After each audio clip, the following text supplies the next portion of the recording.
Bismillahirrahmanirrahim. Assalamualaikum warahmatullahi wabarakatuh. Sekarang kali ini saya akan menyampaikan materi yang disampaikan pada pengenalan budaya akademik dan kemahasiswaan pada hari ketiga, yaitu yang dengan tema fakultas, dengan isi yaitu sistem pendidikan di perguruan tinggi yang disampaikan oleh Dr. Halimi MPD. Lalu yang kedua, sistem pengelolaan pembiayaan perkuliahan yang disampaikan oleh Dr. Muasomah MSI MPD. Yang ketiga, sistem pembinaan mahasiswa dan alumni yang disampaikan oleh Dr. Galuh Nurrahmah MPD MED. Lalu yang terakhir yaitu sistem administrasi umum di perguruan tinggi yang disampaikan oleh Muhammad Ahsan Fanani SEMM. Yang pertama yaitu sistem pendidikan di perguruan tinggi yang disampaikan oleh Dr. Halimi MPD. Sistem perkuliahan itu dibagi menjadi 3. Yang pertama ada sistem kredit semester atau SKS. Semester 1 sampai semester 2 sudah ditentukan oleh kampus, jadi mahasiswa tidak perlu memprogram SKS-nya sendiri. Sedangkan untuk semester 3 hingga semester 8, para mahasiswa harus memprogram sendiri SKS mereka. Lalu yang kedua yaitu beban studi. Beban studi seorang mahasiswa itu 140 SKS dalam 8 semester, yang maksimal 24 setiap semesternya. SKS itu tidak menentukan lama kuliah atau tidaknya. Lalu yang ketiga, gelar. Karena kita di Fakultas Humaniora yang memiliki jurusan sastra Inggris dan bahasa dan sastra Arab, untuk sastra Inggris sendiri bergelar sarjana sastra atau disingkat menjadi SS.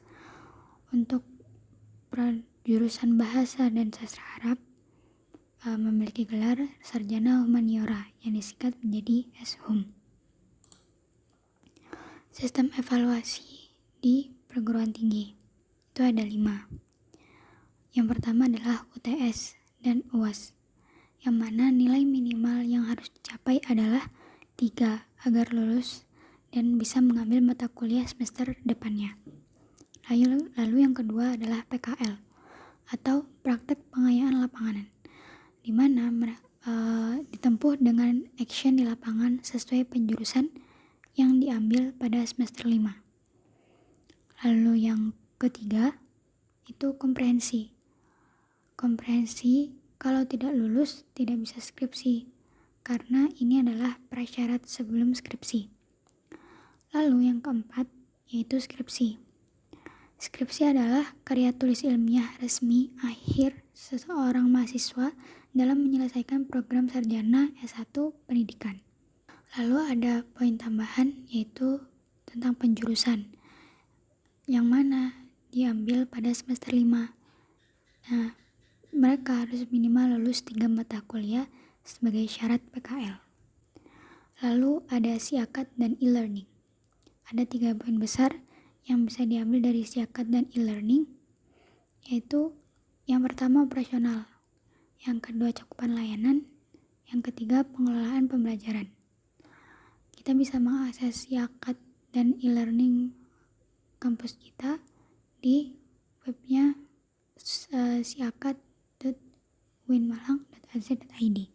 Lalu materi selanjutnya yaitu sistem pengelolaan pembiayaan perkuliahan yang disampaikan oleh Dr. Muasomah MSI MPD. Yang pertama adalah keuangan. Di kuliah, kita mengenal istilah UKT, yaitu uang kuliah tunggal, yang mana bukan uang SPP. Jika sistem SPP itu jumlah pembayaran setiap mahasiswa sama antara mahasiswa dengan keluarga ekonomi berlebih dan mahasiswa dari keluarga yang kurang mampu. Sedangkan sistem UKT itu memiliki sistem sharing pembayaran atau subsidi silang, saling membantu. Jadi keluarga yang memiliki ekonomi lebih membantu keluarga dengan ekonomi yang kurang. Ringan sama dijinjing, berat sama dipikul. Lalu kita juga bisa mengajukan banding UKT yang dilakukan setiap semester sebelum beralih ke semester selanjutnya. Pengumuman banding UKT selalu dilakukan secara online. Demikian juga dengan pemberkasannya. Bisa diajukan untuk turun 1 grade atau kita juga bisa mengajukan untuk naik 1 grade jika kita menemukan bahwa UKT yang kita dapat tidak sesuai dengan kemampuan penghasilan orang tua kita. Lalu ada juga beasiswa. Ada 3 beasiswa yang tersedia di UIN Malang. Ada beasiswa prestasi, beasiswa LPDP, dan beasiswa Elzawa. Lalu ada fasilitas. Dengan pembayaran itu, maka para mahasiswa mendapatkan benefit yang salah satunya yaitu fasilitas. Ada banyak fasilitas di Universitas Negeri Malang ini. Ada ruang kuliah, ada ruang perpustakaan, baik perpustakaan pusat maupun perpustakaan fakultas. Ada auditorium seminar, ada auditorium yang digunakan untuk seminar, lomba-lomba, dan lain-lain. Lalu ada ruang SAC, yaitu ruang belajar sendiri. Juga bisa berkelompok, berdiskusi, untuk nonton bareng, dan lain sebagainya. Lalu ada lab bahasa. Lab bahasa dilengkapi dengan multimedia yang lengkap. Lalu ada home theater. Di home theater bisa nonton bareng, seminar, pengadaan acara pagelaran seni. Ada juga galeri kaligrafi. Galeri seni memperdalam hobi menari, bermain musik, gamelan, dan lain-lain.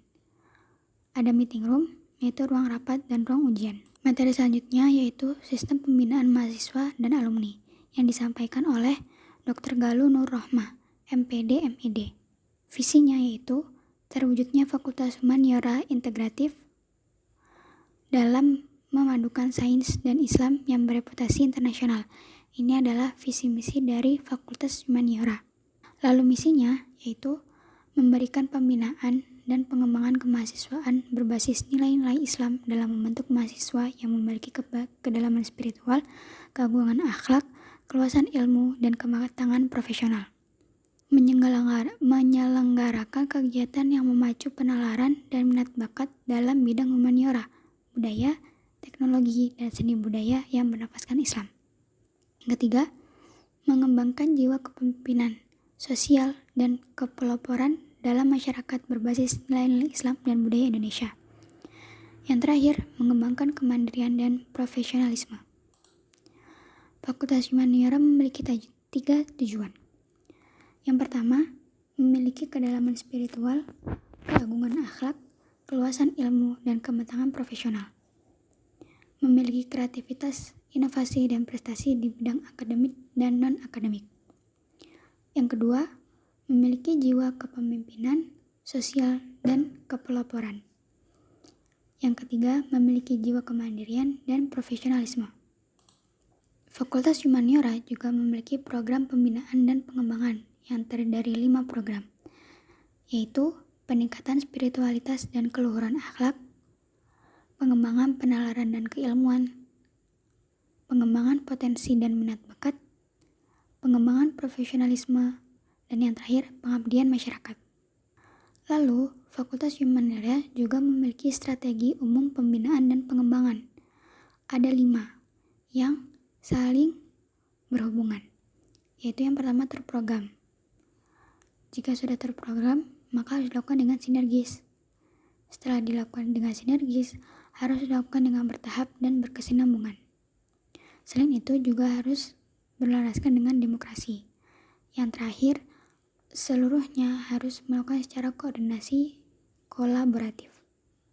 Juga memiliki komunitas minat dan bakat. Terdiri dari 9 kelompok komunitas. Ada komunitas peneliti, komunitas debat, komunitas jurnalistik, komunitas penulisan kreatif, komunitas kaligrafi, komunitas Al-Jalalaini, komunitas karawitan, komunitas tari, komunitas film. Kita bisa mengikuti salah satunya untuk yang sesuai dengan minat dan bakat kita. Lalu ada juga surat kredit kegiatan mahasiswa atau biasa disingkat dengan SKMM.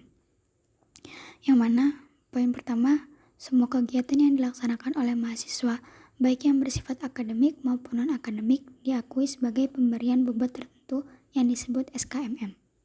Yang kedua, SKMM digunakan sebagai syarat ujian komprehensif.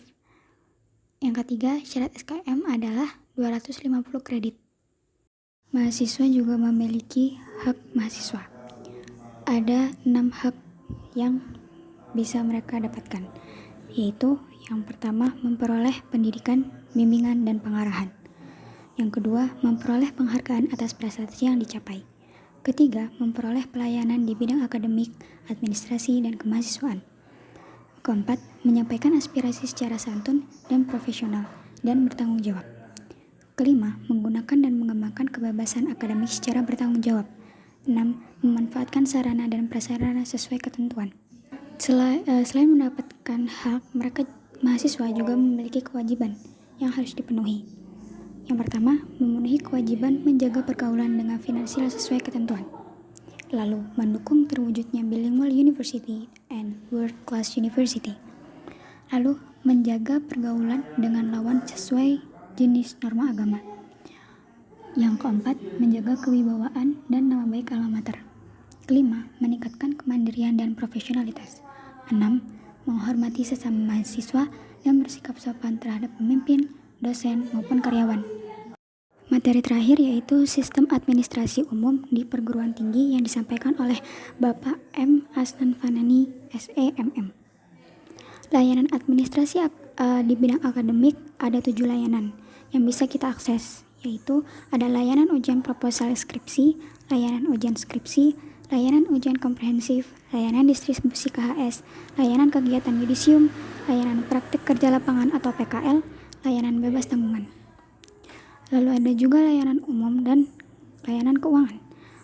Layanan umum ada 3, yaitu layanan surat keterangan mahasiswa, layanan legalisir, dan layanan peminjaman ruang dan peralatan.